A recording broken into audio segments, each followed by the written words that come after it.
Bismillahirrahmanirrahim. Assalamualaikum warahmatullahi wabarakatuh. Innal hamdalillah nahmaduhu wa nasta'inuhu wa nastaghfiruh wa na'udzu billahi min shururi anfusina wa min sayyiati a'malina. May yahdihillahu fala mudilla lahu wa may yudlil fala hadiya lahu. Wa asyhadu an la ilaha illallah wahdahu la syarika lahu wa asyhadu anna Muhammadan abduhu wa rasuluh. Allahumma shalli ala nabiyyina Muhammad wa ala alihi wa man tabi'ahum bi ihsanin ila yaumiddin. Allahumma anfa'na bima 'allamtana wa 'allimna ma yanfa'una wa zidna ilma. Puji syukur kita panjatkan pada Allah. Salawat serta salam semoga tercurah pada Nabi kita yang mulia, Nabi kita Muhammad sallallahu alaihi wasallam. Di kesempatan pagi hari ini kita berada di akhir dari bulan Dzulqa'dah, bulan Zulkaidah. Insyaallah nanti sore, walaupun nanti ada sidang isbat dari Kemenak RI, tapi hasil dari Isbat Informasi maupun KHBT maupun Ujung Hilal, kecuali yang melakukan Rukyatul Hilal secara langsung, diperkirakan untuk 1 Dzulhijjah adalah nanti sore, sehingga untuk Idul Adha insyaallah barengan nantinya pada hari Jumat tanggal 6 Juni 2025, 10 Dzulhijjah 1446 Hijriah. Dan ada satu hadis yang bisa jadi pelajaran kita untuk mengawali majelis ini, yaitu hadis dari Nabi Sallallahu Alaihi Wasallam yang diriwayatkan dari Ummu Salamah, istri Nabi Sallallahu Alaihi Wasallam, Ummul Mukminin. Lafaz hadisnya, walaupun ada lafaz yang lainnya lagi, maka lahu dibhun yatba'uhu fa idza uhilla ila Dzul Hijjah fala ya'khudanna min sya'rihi wala min atharihi syai'an hatta yudhhiya. Hadis ini diriwayatkan oleh Imam Muslim. Siapa saja yang memiliki kurban, yaitu dia ingin berkurban atau dia memiliki kurban, nantinya dia akan sembelih, maka ketika masuk awal Dzulhijjah, ketika masuk hilal Dzulhijjah,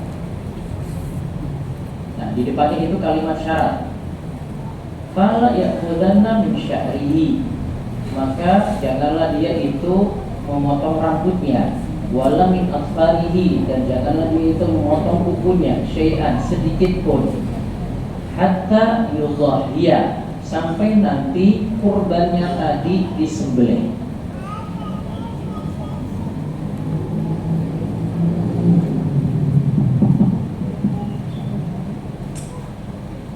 Ada beberapa teks di sini.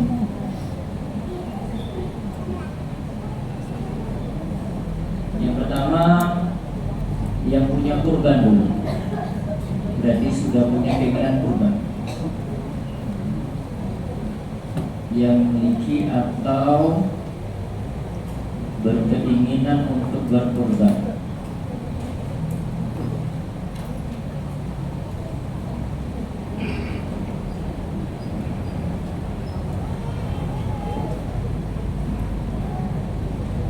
Oh ya, ditandai apa?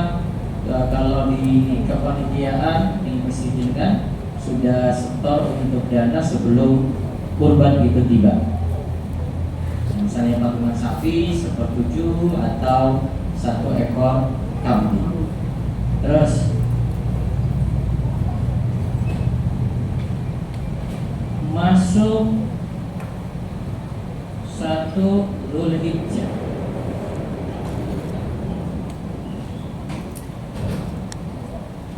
berarti nanti maghrib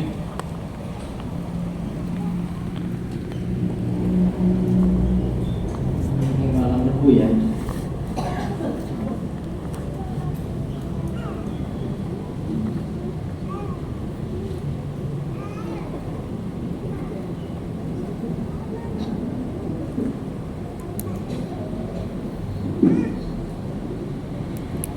Masuk 1 Dzulhijjah maghrib, malam Rebu. Ini tanggal berapa Bu? 27. Jadi mau masuk malam 28 ya. Masuk 1 Dzulhijjah, maghrib malam Rebu tadi. Terus sudah disebutkan syaratnya tadi. Yang pertama berzina atau berkorban 1. Terus yang kedua masuk 1 Dzulhijjah. Berarti 3 masuk Dzulhijjah belum punya keinginan untuk kurban karena belum ada dana, nggak masuk dalam perintah ini nantinya. Kedua syarat. Syarat 1, syarat 2. Misalnya dia baru punya dana nanti tanggal 2 Juni. Saat ini belum punya keinginan apa-apa. Niat aja belum. Ya, niat aja belum. Maka belum kena. Berarti nanti kalau di tanggal 2 Juni baru ada dana untuk itu, berarti larangan berlaku saat itu. Nah, ketika sudah terpenuhi ini, maka fala ya'khudanna, larangannya berlaku, jangan memotong. Jangan memotong apa tadi? Memotong rambut, berarti rambut apapun. Rambut di kepala maupun rambut di badan. Dan memotong apa lagi? Kuku. Dalam riwayat yang lain disebutkan wa arada ahadukum, dan salah seorang di antara kalian berkeinginan, berarti cuma ahad, salah satu, berarti yang kena ini cuma 1 orang nantinya yang di atas namakan. Berarti yang terkena larangan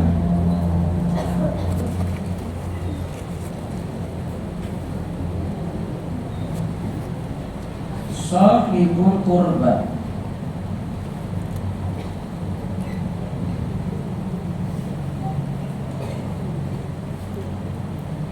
Berarti anggota keluarganya nggak masuk, walaupun di atas namakan keluarga.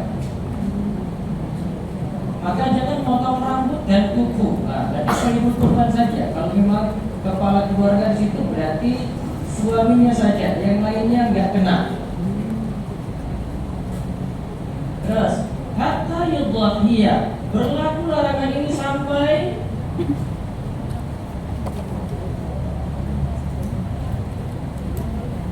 kapan? Hewan kurban disembelih. Kurban disembelih. Tadi bulannya kapan? Jumat. Nah, dari Jumat dibilang ini. Dia bilang jam 10 pagi semua kurban telah selesai disembelih. Belum masalah menguliti dan pembagian kurbannya belakang, itu dia sudah disembelih. Misalnya Jumat jam 10 WIB, maka setelah ini nih berlaku sampai kurban disembelih. Misalnya Jumat jam 10 tadi, berarti setelah ini boleh potong kuku dan rambut lagi. Boleh potong kuku dan rambut kepala maupun rambut di badan.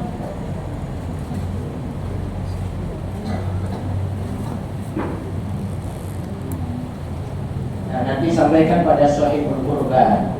Kalau memang suami niatan, maka sampaikan ke suami sebelum maghrib, segera ke tukang cukur mas.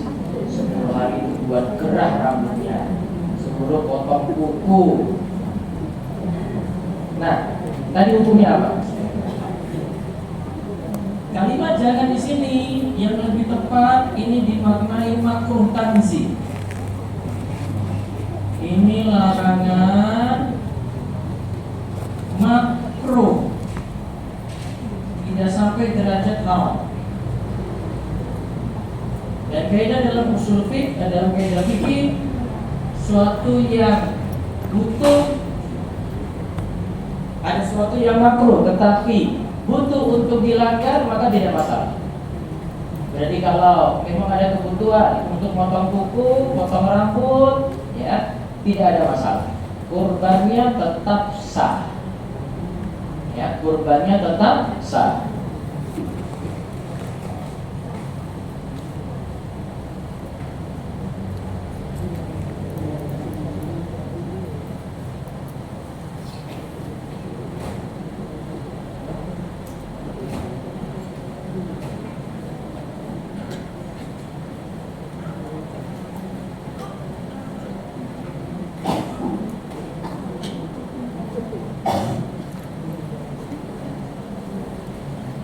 Nah, tadi dikatakan siapa yang punya kurban, maksudnya dia punya kemampuan untuk berkurban.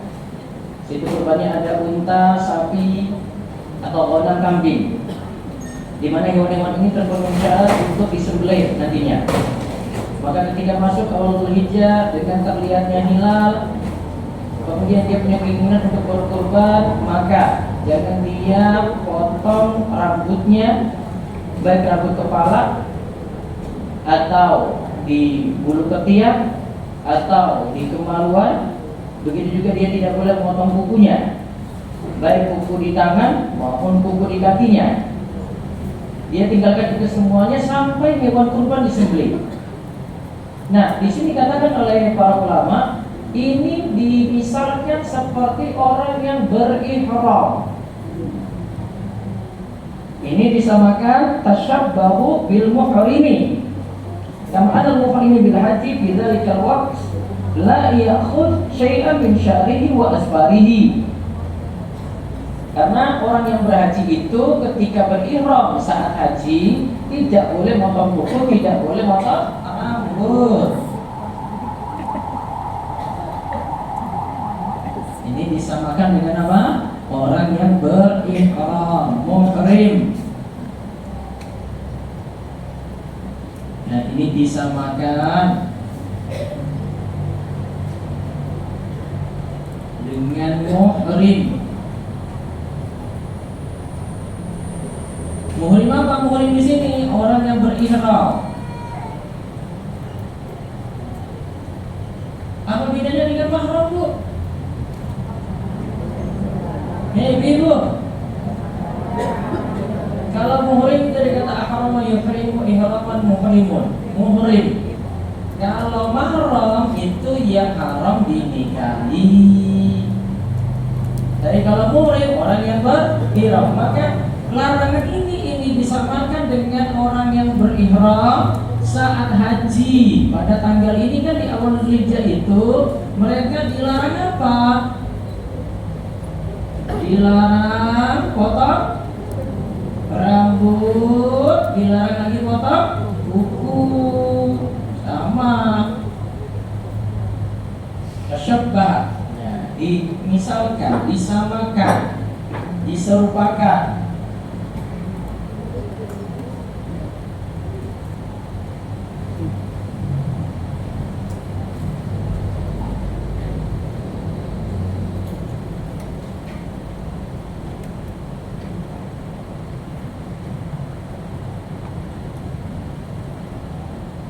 Nah, bedanya kalau yang kurban tidak terlalu banyak larangan.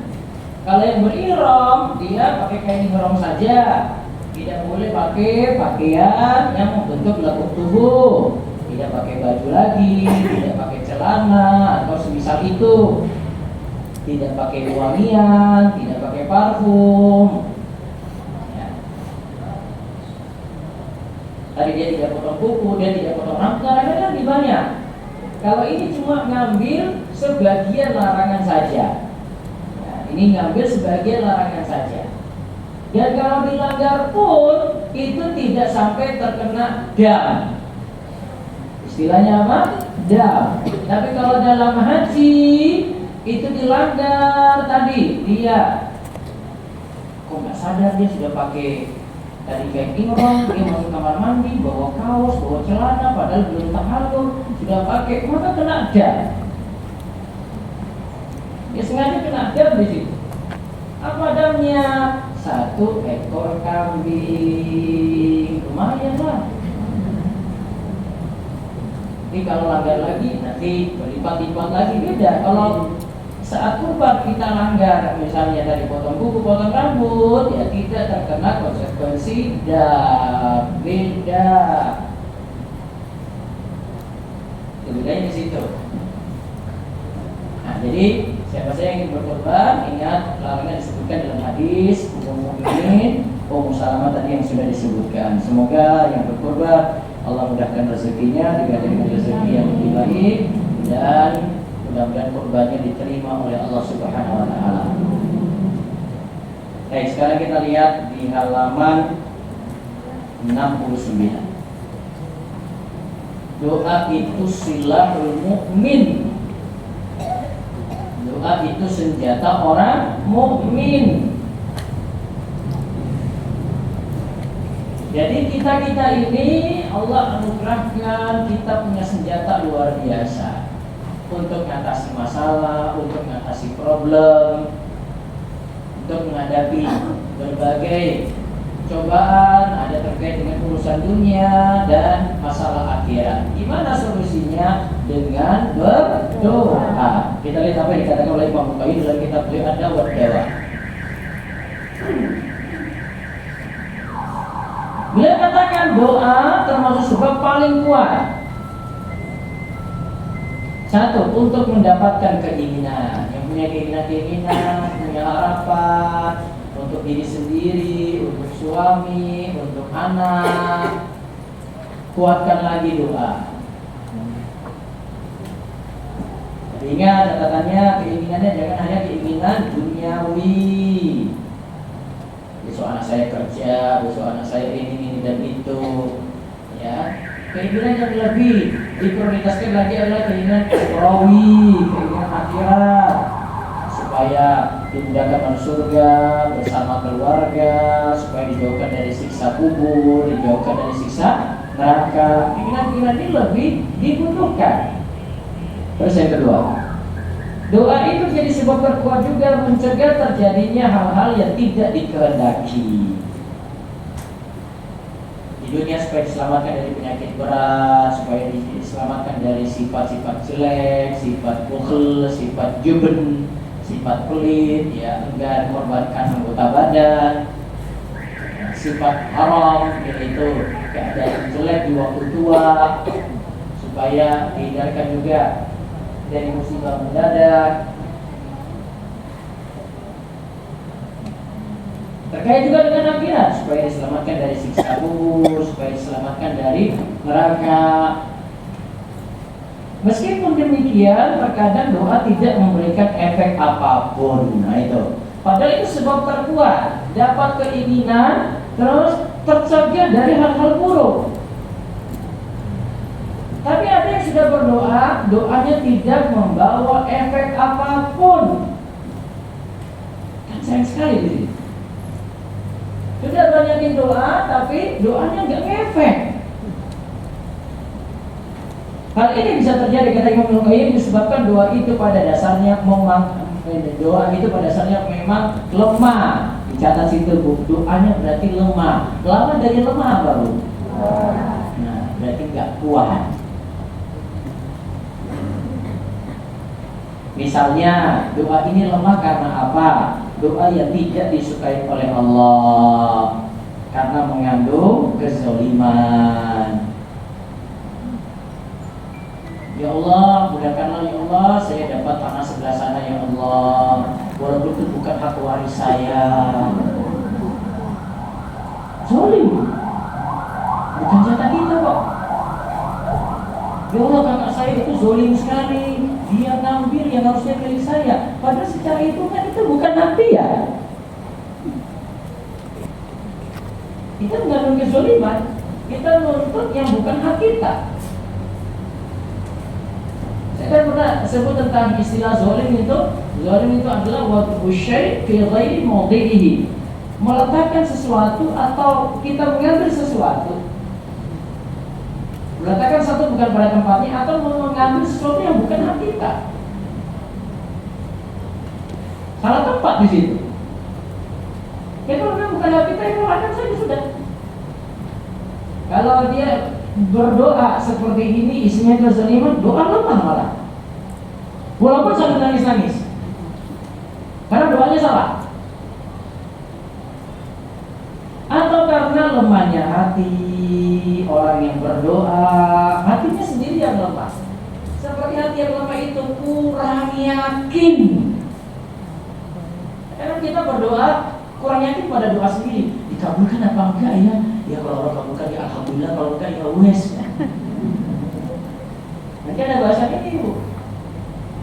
Doanya yang memang orang enggak yakin dengan doa dia sendiri. Ini dikabulkan apa enggak ya? Kayaknya enggak ya.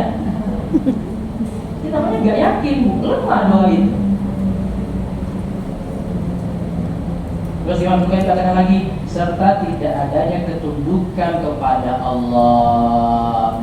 Dia tidak patuh, tidak mau ibadah, tidak mau jalankan perintah-perintah. Itu ngaruh, jadi ibadah itu pengaruh dengan doa.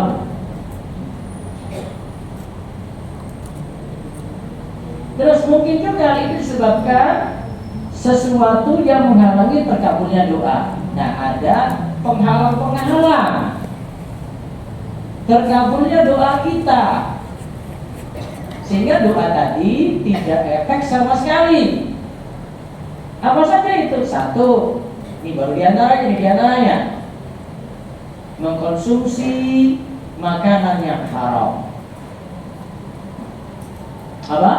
Mengkonsumsi makanan yang haram. Kata Syekh Utsaimin, makanan haram itu bisa jadi secara zatnya haram, secara zatnya haram.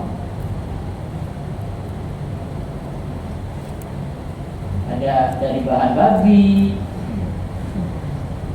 yang lagi viral apa Bu? Dari minyak babi. Salah masuk warung, tapi nggak mau ngomong. Udah enak, sudah 15 tahun baru diomongin. Tadi pakai minyak babi. Habis deh langganan. Pengaruh itu secara zat namanya, secara zat ya, itu haram. Atau dilihat dari sisi diperoleh dari pekerjaan yang haram. Tuh. Jadi makanan haram itu bukan dari sisi zatnya. Saya nggak makan babi, saya nggak makan anjing kok. Kok bisa? Ya karena asalnya bisa jadi dari pekerjaan yang masalah. Terus dari pekerjaan ini dipakai untuk belanja tadi itu. Akhirnya dari sesuatu yang masalah nih makanan masuk dalam perut. Terus yang kedua, doanya juga terhalang untuk dikabulkan karena berbuat kezaliman. Kita buat zalim pada orang lain. Bisa jadi sakiti, bisa ngambil hartanya, bisa ngambil sesuatu yang bukan hak kita.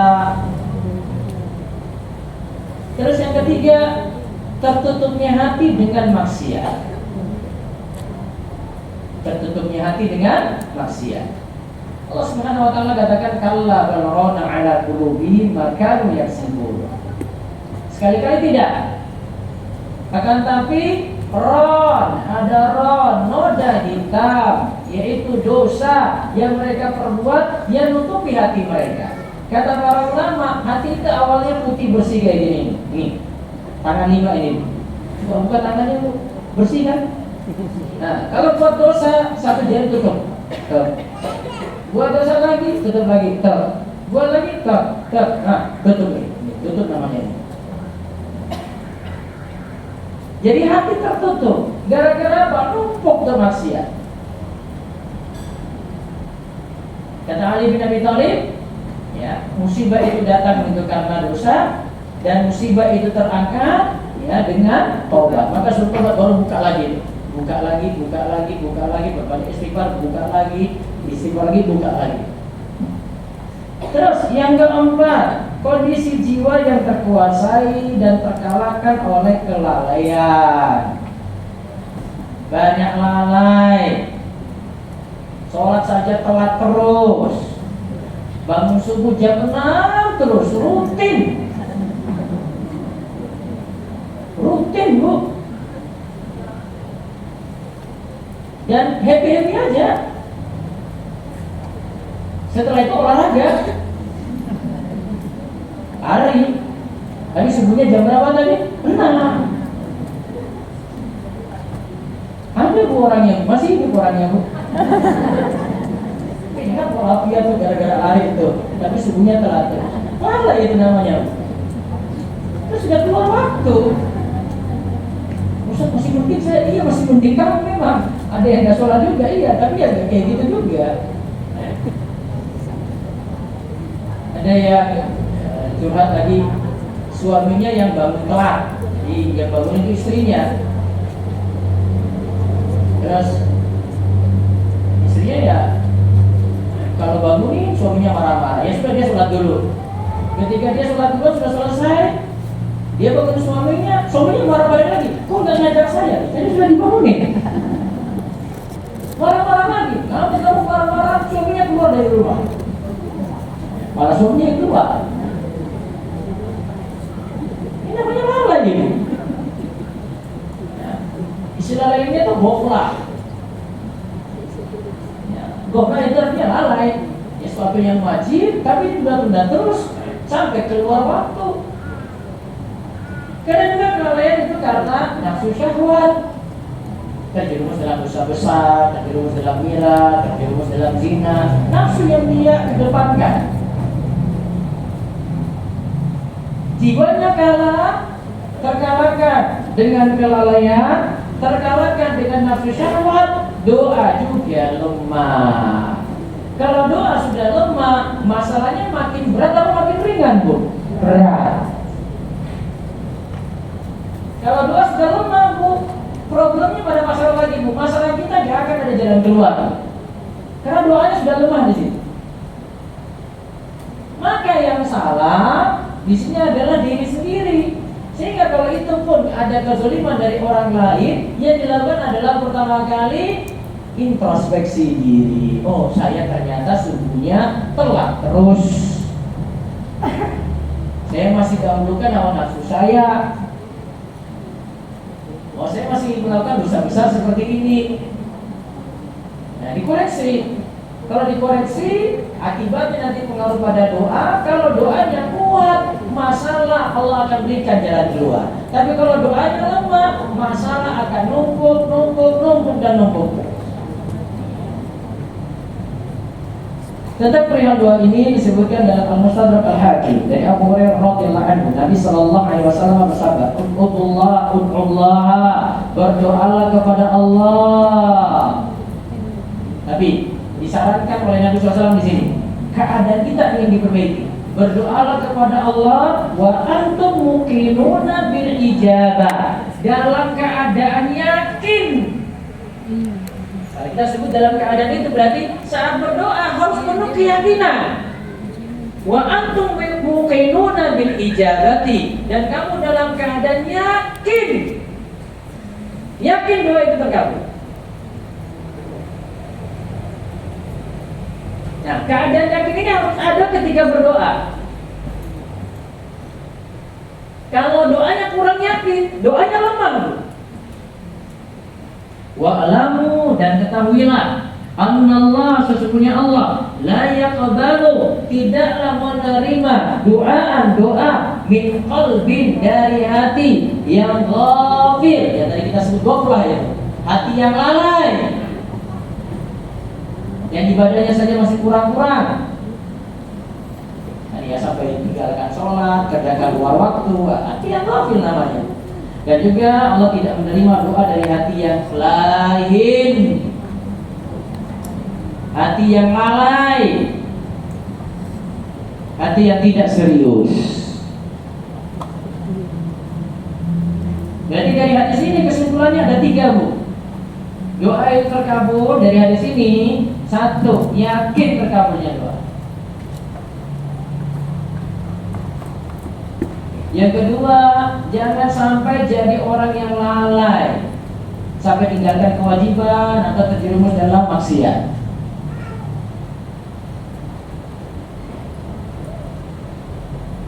Yang ketiga, terkabulnya doa dari di sini adalah serius dalam berdoa. serius dalam berdoa, minta dengan tulus. Jadi ada bahasa lagi, minta dengan merengek-rengek. Nah, berdasarkan hadis di atas, doa adalah obat penawar yang memberikan manfaat dan menghilangkan penyakit. Ya, datangkan manfaat bisa, hilangkan penyakit juga bisa. Penyakit apa? Ada penyakit lahiriah, ada penyakit batin. Namun kelelahan hati dari mengingat Allah, jadi kekurangan kita di sini nih, kurang ibadah. Dan dari konsumsi kita, karena mengkonsumsi makanan haram itu melemahkan doa sekaligus melenyapkan kekuatan doa. Jadi doa kita itu lemah gara-gara itu. Hatinya lalai. Tidak peduli halal haram. Nah, coba kita lihat hadisnya. Suatu ketika Rasulullah itu bersabda kepada para sahabat, kata Abu Hurairah radhiyallahu anhu, ya ayuhan nas, wahai sekalian manusia, innallaha thayyibun. Sesungguhnya Allah itu thayyib, Allah itu baik, la yaqbalu illa thayyiba, dan tidak akan menerima kecuali yang baik-baik saja. Berarti kalau kita konsumsi yang halal, Allah akan menerima itu. Wa innallaha amara al-mu'minina bima amara bihil mursalin. Sungguh Allah juga telah memerintahkan kepada kaum mukminin dengan perkara yang Allah perintahkan juga kepada para rasul. Kaum mukminin diperintah sama seperti diperintah pada para rasul. Apa perintahnya? Ya ayyuhar rusulu kulu minat thayyibati wa'malu sholihah. Inni bima ta'maluna alim. Wahai para rasul, makanlah dari yang halal-halal. Tadi ya suruh konsumsi yang halal.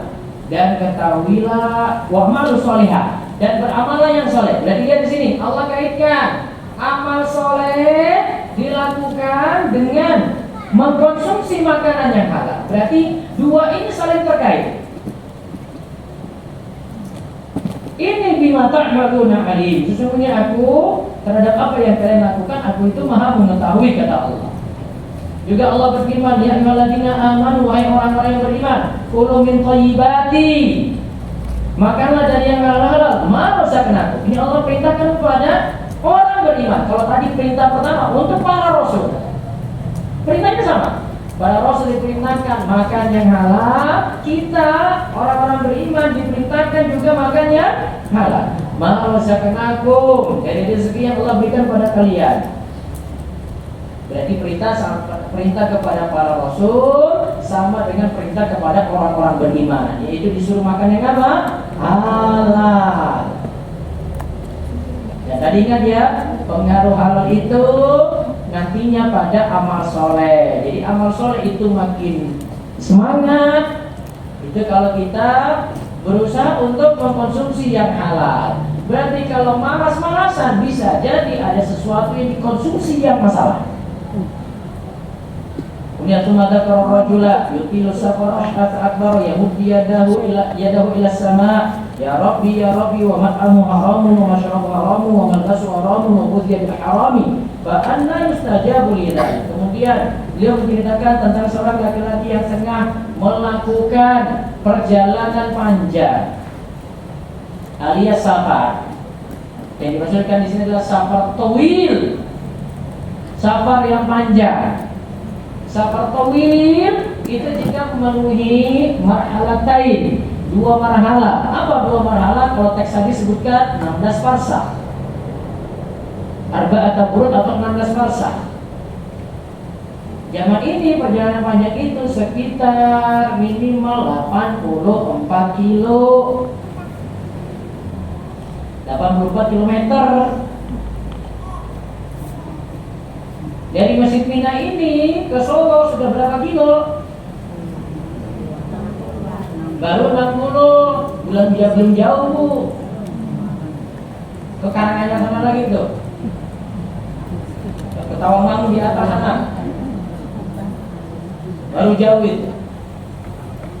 Yuti musafar dia melakukan perjalanan jauh. Karena perjalanan jauh ini berat, maka rambutnya kusut. Kenapa? Ya sabar. tubuhnya berdebu. Karena apa, Bu? Sabar. Jadi ini menunjukkan keadaan orang yang lemah. Ini menunjukkan keadaan orang yang lemah. Kondisi kayak gini, ibu sekalian, ini juga paling nampak pada orang yang sedang melakukan ibadah haji. Sama di sini. Ibadah haji itu sabar, satu. Rambutnya kusut nggak? Buang rambut aja, mau keramas saja susah. Karena mesti tadi, muhrim tadi, ihram. Berarti itu tubuhnya itu berdebu, ya. Kalau sudah pakai kain ihram mau mandi, guyur-guyur aja mungkin sudah cukup tuh. Nggak pakai sabun, nggak pakai sampo. Guyur boleh. Nah, terus kalau dia berdoa, nah ini keadaannya sama. Karena jemaah haji nantinya berdoa di tanggal 9, besok 9 Dzulhijjah itu hari Arafah. Dan dia menengadahkan tangannya ke langit. Jadi dia berdoa, tangannya diangkat ke langit. Bisa dengan dua model, Bu. Tangannya di sini, ini bagian dalam dihadapkan ke atas, atau bagian dalamnya dihadapkan ke muka. Coba yang pertama gimana? Gini. Nah. Yang kedua, nah, saya juga gini.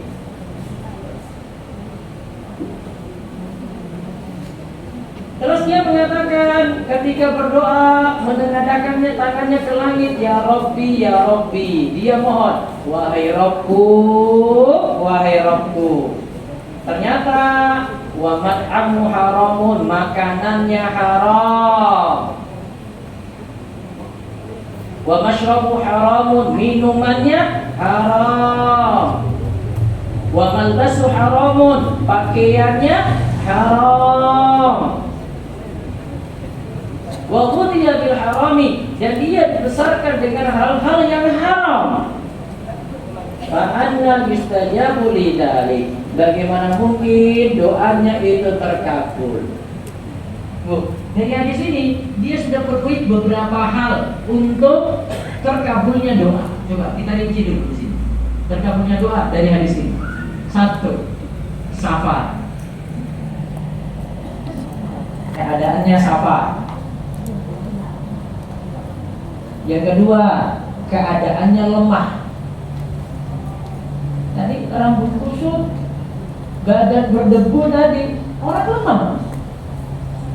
Orang lemah butuh pertolongan. Terus, yang ketiga, dia juga penuhi syarat apa, Bu? Berdoa sambil mengangkat tangan. Ini sebab lagi nih. Sudah 3 nih. Yang keempat, dia menyeru nama Allah. Apa tadi, Bu? Ya Rabbi, ya Rabbi. Dan dalam doa-doa kita kan ada pengantarnya, ya Rabbi, ya Rabbi, Rabbana, Allahumma. Bisa juga ya Hayyu, ya Qayyum. 4 sudah terpenuhi nih, 4 ada. Tadi pertama apa? Sabar. Yang kedua, keadaan lemah. Yang ketiga apa? Mengangkat tangan. Yang keempat, menyeru nama Allah. Tapi dia punya masalah yang kelima. Kita bisa sebutkan ini jadi sebab juga terkabulnya doa. Mengkonsumsi yang halal. Berarti dia di sini tidak terpenuhi yang kelima. Dia makan yang haram, minum dari yang haram, berpakaian dari yang haram, dibesarkan juga dengan yang haram.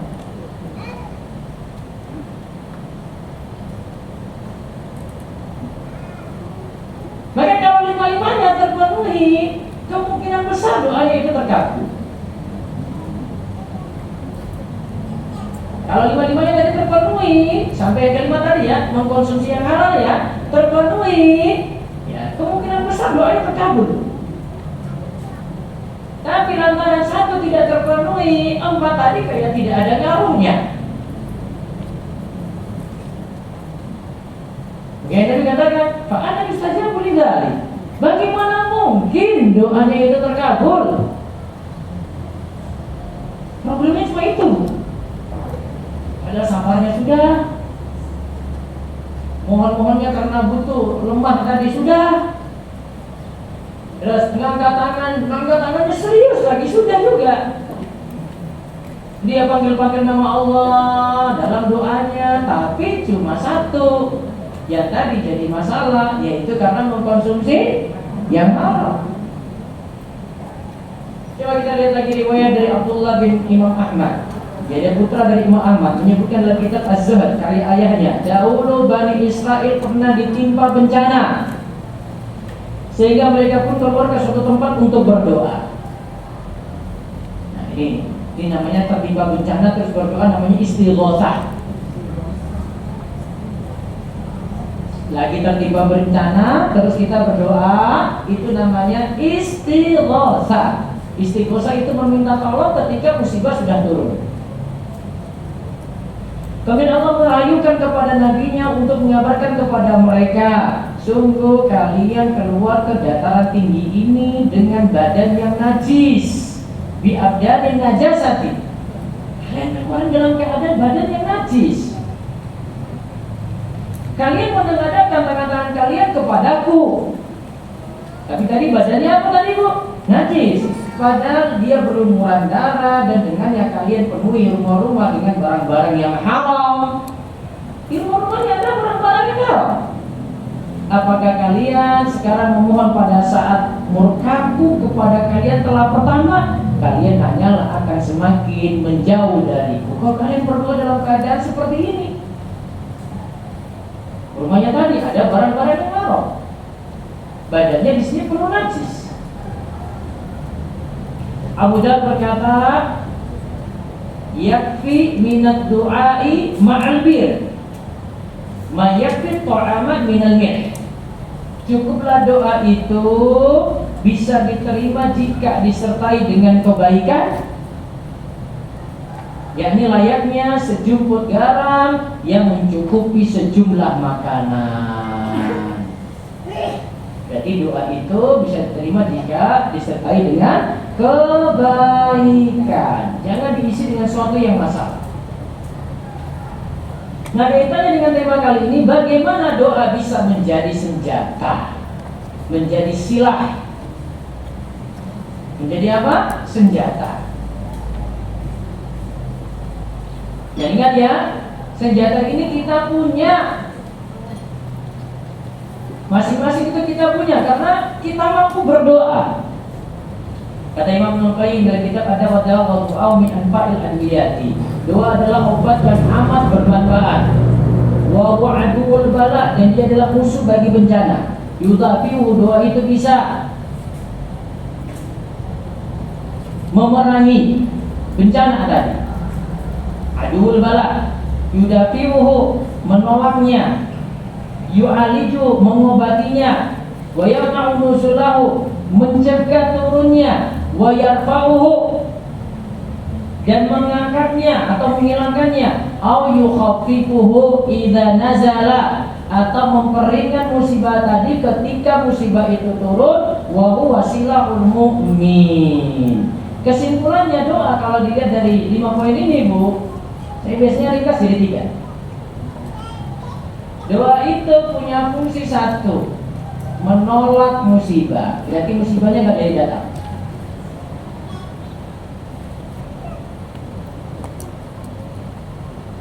Menolak berarti nggak jadi datang. Menolak atau mencegah nggak jadi datang. Terus yang kedua, mengangkat musibah.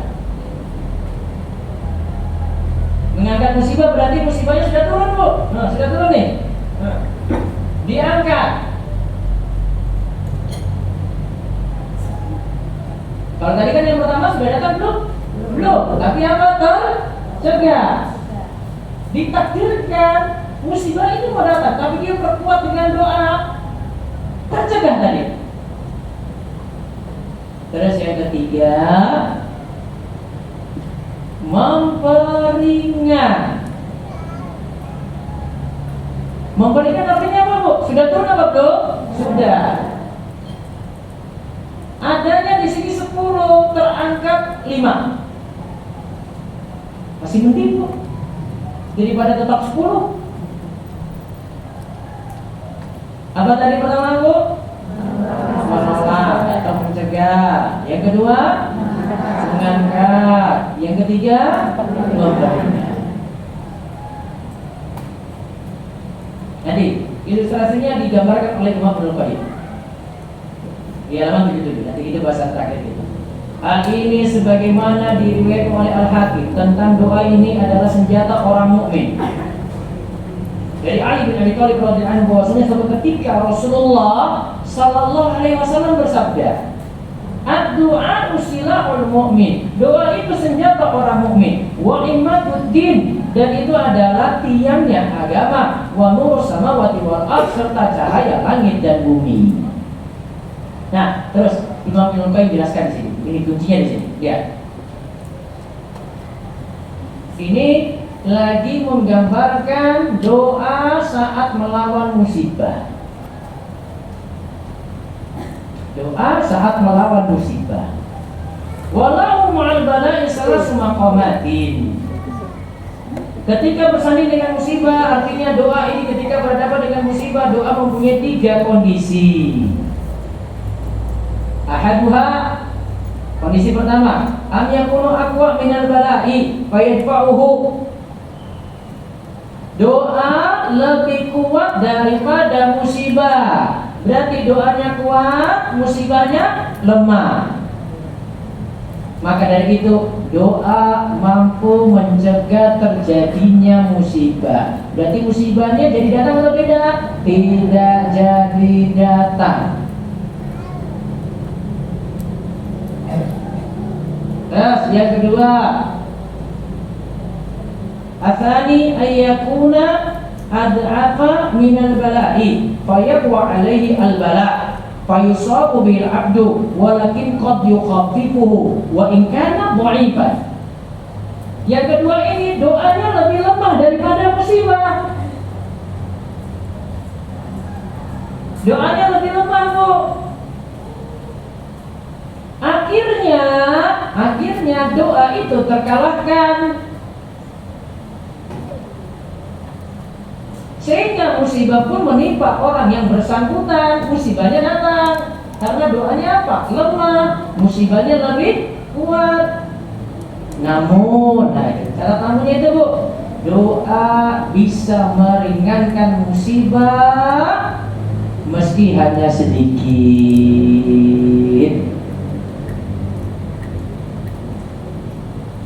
Ya, meski hanya sedikit. Sebabnya kenapa, Bu? Doanya lebih lemah daripada musibah. Terus keadaan yang terakhir, asalisu ayataqawama. Doa dan musibah sama-sama kuat. Ya, doa dan musibah ini kekuatannya sama. Bisa jadi sama-sama kuat, bisa jadi sama-sama lemah. Wa yamna'u kulla wahidin minhuma sahibuhu, akan saling menyerang dan mengalahkan satu dan lainnya. Di sini belum jelas mana yang menang. Berarti lihat keadaan pertama sama kedua saja.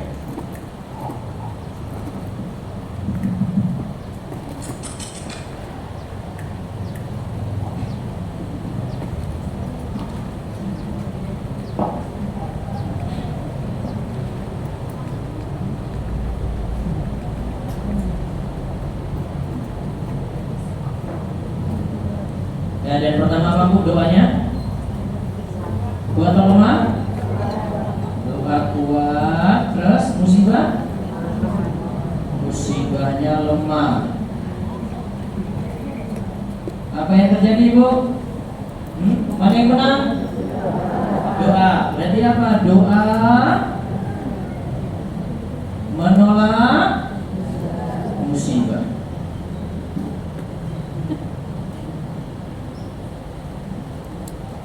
Terus keadaan yang kedua,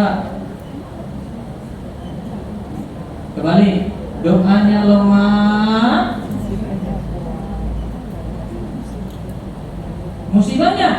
kuat.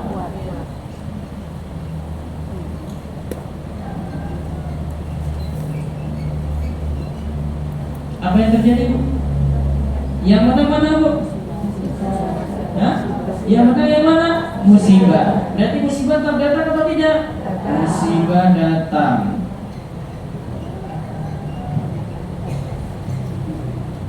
Tapi ingat, doanya masih ada. Beda kalau di sini doanya nggak ada, Bu. Ya kan? Doanya masih ada atau tidak di sini? Masih ada. Maka karena masih ada doa, Bu, maka doa nantinya memperingan musibah tadi. Berarti masih penting atau tidak? Masih penting daripada saya hapus doa di sini. Daripada doa nggak ada sama sekali.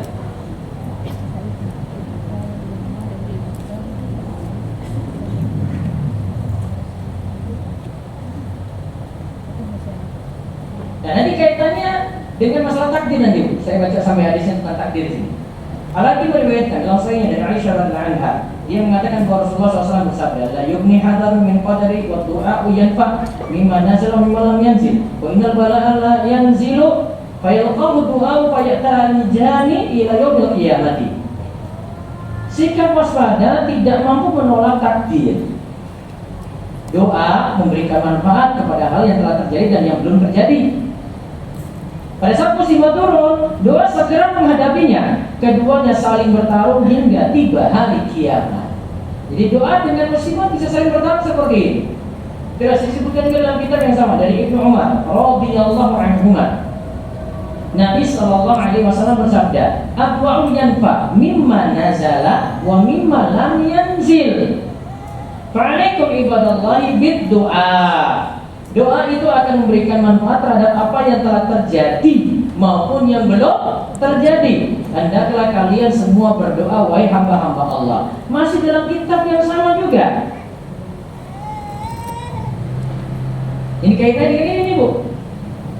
Dari Sauban, Nabi sallallahu alaihi wasallam bersabda, la yaruddul qadara illa doa. Tidak ada yang bisa menolak takdir kecuali doa. Tidak ada yang bisa menambah usia. Wa la yazidu fil umri illa albir.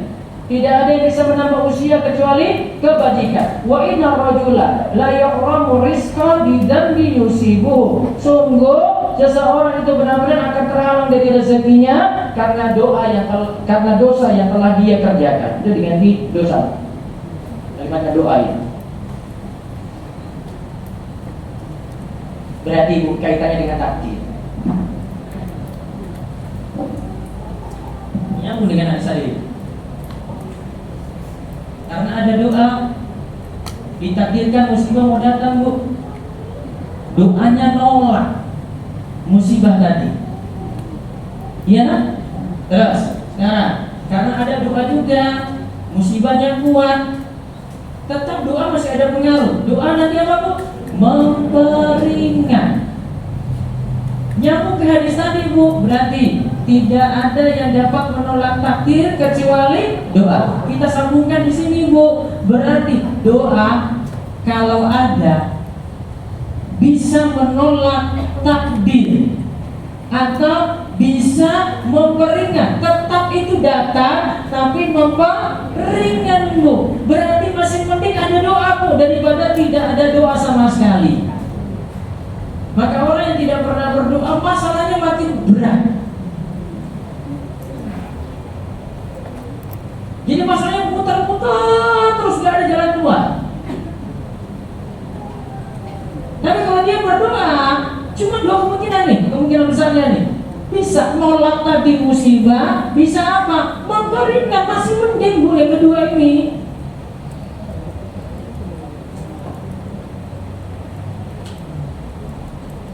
Nah, tugas kita adalah berdoa sekaligus memperkuat doa kita.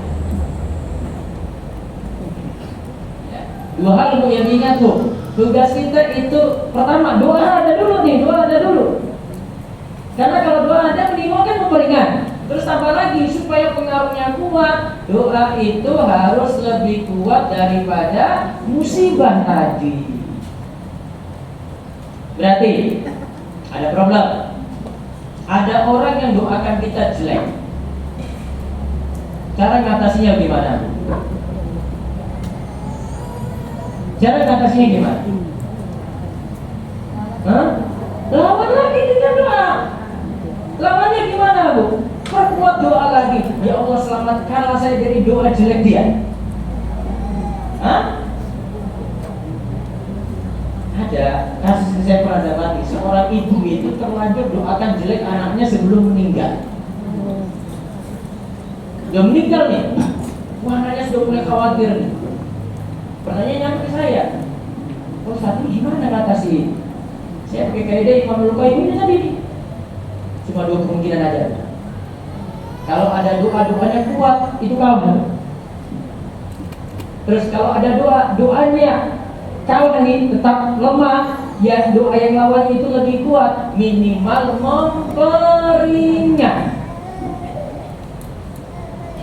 Jadi seperti itu. Wallahu a'lam bishawab. Ya, cukup sampai pembahasan tadi. Nanti kiat-kiat yang lainnya untuk memperkuat doa masih ada dalam buku ini insyaallah. Baik, silakan jika ada pertanyaan. Bebas, silakan.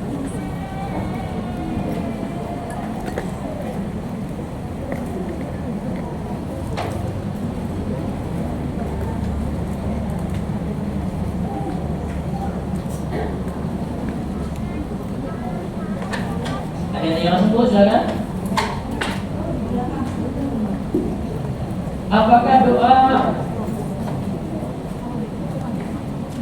orang-orang non-Islam itu tidak terkabul semua? Karena satu, tidak menyeru nama Allah, dan yang kedua, mereka memakan makanan yang tidak halal. Kalaupun terkabul, bukan menunjukkan benarnya iman mereka, gitu ya. Kalaupun terkabul, tidak menunjukkan iman mereka. Kalaupun itu akhirnya terwujud apa yang mereka inginkan, mereka ingin kaya, bisa jadi istidraj. Ya, silakan.